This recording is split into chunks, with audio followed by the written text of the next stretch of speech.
80% of people dentist choose பண்ணும்போது hygienic, trust and patient care expect பண்ணுறாங்க. ஆனால் treatment complete ஆனதுக்கப்புறம் அந்த ட்ரஸ்ட்டும் இருக்கிறதில்ல, பேஷண்ட் கேரும் இருக்கிறதில்ல. உங்கள் டென்டிஸ்ட் உங்கள் டீத்தை ட்ரீட் பண்ணுறாங்களா இல்லை ட்ரீட்மெண்ட்டை சேல் பண்ணுறாங்களான்னு யோசிச்சு பார்த்துருக்கீங்களா? ஒரு ரைட் டென்டிஸ்ட்டை சூஸ் பண்ணுறது ஒரு ரைட் ட்ரீட்மெண்ட் விட ரொம்ப முக்கியம். குட் டென்டிஸ்ட் ஐடென்டிஃபை பண்ண 4 இம்பார்ட்டன்ட் குவாலிட்டிஸ் இருக்குது. ட்ரீட்மெண்ட் ஸ்டார்ட் பண்ணுறதுக்கு முன்னாடி உங்களை புரிஞ்சுக்க ட்ரை பண்ணுறாங்களா, ப்ராப்ளம் என்ன, ஹிஸ்ட்ரி என்ன, உங்களோட எக்ஸ்பெக்டேஷன் என்ன, உங்களுக்கு கிளியராக எக்ஸ்பிளைன் பண்ணுறாங்களா? பிகாஸ் ஒரு குட் ட்ரீட்மெண்ட் ஸ்டார்ட் பண்ணுறது பேஷண்ட்டை புரிஞ்சுக்கிறதுல தான் இருக்குது. செகண்ட், உங்களுக்கு தேவையான ட்ரீட்மெண்ட்ஸ் மட்டும் தான் ரெக்கமெண்ட் பண்ணுவாங்க, அன்னெசரி ட்ரீட்மெண்ட்ஸை சேல் பண்ண மாட்டாங்க. தேர்ட், ஃபியர் கிரியேட் பண்ணி ட்ரீட்மெண்ட்டை கன்வின்ஸ் பண்ண மாட்டாங்க.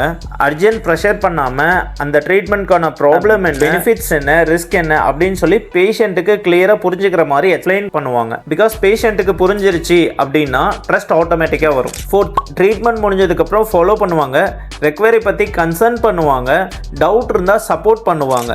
Because good patients care treatment முடியறதில்ல, ட்ரீட்மெண்ட் முடிஞ்சதுக்கப்புறம் ட்ரஸ்ட் பில்ட் பண்ணுறதுல தான் இருக்குது. ஸோ நெக்ஸ்ட் டைம் டென்டல் கிளினிக்கை சூஸ் பண்ணுறப்போ கிளினிக் எவ்வளோ ஃபேமஸ், ஃபீஸ் எவ்வளோன்னு பார்க்குறத விட இந்த குவாலிட்டிஸ் எல்லாம் இருக்கான்னு பாருங்க. ரைட் கிளினிக்கை சூஸ் பண்ணுறது உங்கள் ட்ரீட்மெண்ட்காக மட்டும் இல்லை, உங்களோட லாங் டேர்ம் பேஷண்ட்ஸ் கேருக்காகவும் தான்.